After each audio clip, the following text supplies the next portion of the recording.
যে দিল্লির অমুক অমুক জায়গাতে স্টেশনে শেখ হাসিনা ছিলেন এবং তাকে কলকাতাতে আনা হয়েছে। এটি আমাদের জন্য, আমাদের রাজনীতিবিদদের জন্য, বিশেষ করে যারা আওয়ামী বিরোধী শক্তি তাদের জন্য একটি অশনির সংকেত। তুলসী গ্যাবার্ড দিল্লি ত্যাগ করার পর যখন শেখ হাসিনাকে আবার কলকাতা আনা হলো বা আনা হয়েছে, এরকম ঘটনার কথা যখন আমরা শুনতে পাচ্ছি এবং এই ঘটনা যদি বিন্দুমাত্র সত্য হয়ে থাকে তাহলে আমাদের খবর আছে। এর কারণ হলো আমরা জানি আওয়ামী লীগের বেশিরভাগ মানুষ এখন যারা পলাতক কলকাতাতে আছেন, দলের শীর্ষ নেতৃবৃন্দ।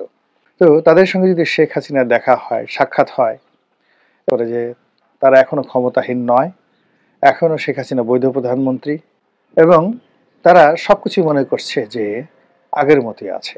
সেক্ষেত্রে কলকাতাতে বসে তারা যদি সেই 1971 সনের মতো একটি প্রবাসী সরকার ঘোষণা করে এবং সেই প্রবাসী সরকারের পক্ষে যদি তারা প্রচার চালায়, প্রোপাগান্ডা চালায়, একেবারে বিসমিল্লাতে তারা চীনকে না পেলেও রাশিয়াকে পেয়ে যাবে।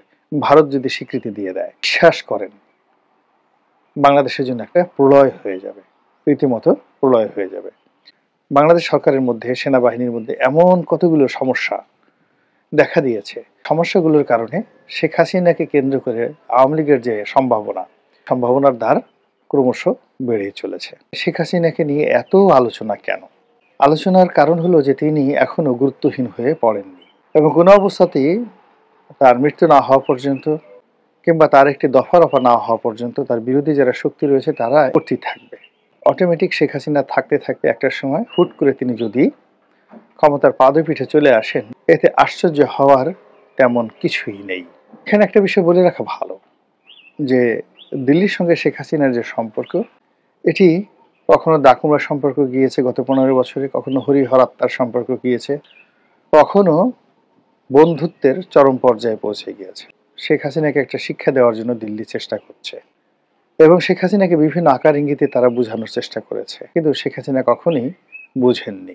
তার মধ্যে একটা অহমিকা বোধ ছিল যে তিনি জাতির জনকের কন্যা এবং তার পিতা যেভাবে মনে করতেন যে বাংলাদেশের জনগণ তাকে ভালোবাসে, শেখ হাসিনার মনের মধ্যে এখনো ধারণা যে তিনি এয়ারপোর্টে এলে লক্ষ লক্ষ কোটি কোটি মানুষ তাকে অভ্যর্থনা জানাবে এবং তিনি এদেশের মানুষের জন্য যে কাজ করেছেন, এদেশের মানুষ জীবন দিয়ে হলেও তাকে রক্ষা করবে। তিনি এও মনে করেন যে সেনাবাহিনীর বা রাজনৈতিক অঙ্গনে কিছু কুলাঙ্গার রয়েছে, তারা তার সঙ্গে বেইমানি করেছে। তিনি বিশ্বাস করেন যে তিনি ধর্ম করেন, কর্ম করেন, তাহাজ্জুদ নামাজ পড়েন, আল্লাহর রহমত তার প্রতি রয়েছে। আল্লাহর যদি রহমত না থাকতো তিনি মারা যেতেন। যে পরিস্থিতি তৈরি হয়েছিল 2024 সালের আগস্ট মাসে, তাতে তিনি মারা যেতে পারতেন। যেহেতু তিনি মারা যাননি এবং এখন পর্যন্ত জীবিত রয়েছেন, সেহেতু প্রতিশোধ নেওয়ার জন্য, কিছু কর্ম করার জন্য এবং তার আরাধ্য তিনি যে কাজগুলো করার জন্য সংকল্প করেছেন, সেই কাজগুলো করার জন্যই তিনি মূলত বেঁচে আছেন। এবং তার যে কয়েকটি অডিও ফুটেজ আমরা দেখেছি যেগুলো ভাইরাল হয়েছে, সব অডিওতে তিনি তার এই বেঁচে থাকাকে আল্লাহর একটা নিয়ামত হিসেবে তিনি বর্ণনা করেছেন। তার এই যে দৃঢ়তা, তার যে শক্তিমত্তা, তার যে আত্মবিশ্বাস, এটি শেখ হাসিনা বিরোধীদের জন্য একটি ব্যাড সিগন্যাল। তিনি যেখানে রয়েছেন এটিও তার বিরোধী শক্তির জন্য একটি ব্যাড সিগন্যাল। তিনি যদি আজারবাইজানে থাকতেন, তিনি যদি দুবাইতে থাকতেন, এটি আমাদের জন্য ভয়ের কারণ ছিল না, কিন্তু প্রতিবেশী রাষ্ট্র ভারতে তিনি আছেন, এটি যে কোনো কারণে আমাদের জন্য একটি মারাত্মক হুমকি।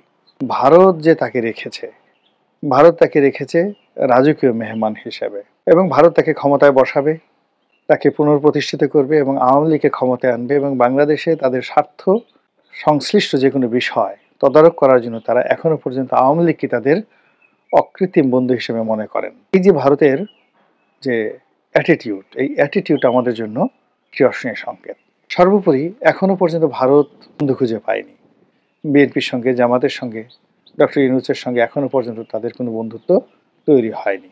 শেখ হাসিনাকে নিয়ে তাদের যে প্ল্যান, তাদের যে পরিকল্পনা, সেই পরিকল্পনা নিয়ে যদি আমরা ভয় না পাই তাহলে আমরা বোকার স্বর্গে বসবাস করছি। এবং সর্বোপরি কাকতালীয় কিনা জানি না, আমেরিকার যিনি গোয়েন্দা প্রধান মিস্টার তুলসী গ্যাবার্ড, তিনি মিসেস তুলসী গ্যাবার্ড, তিনি দিল্লি সফর করার পর দিল্লির কথাবার্তা পরিবর্তন হয়ে গিয়েছে।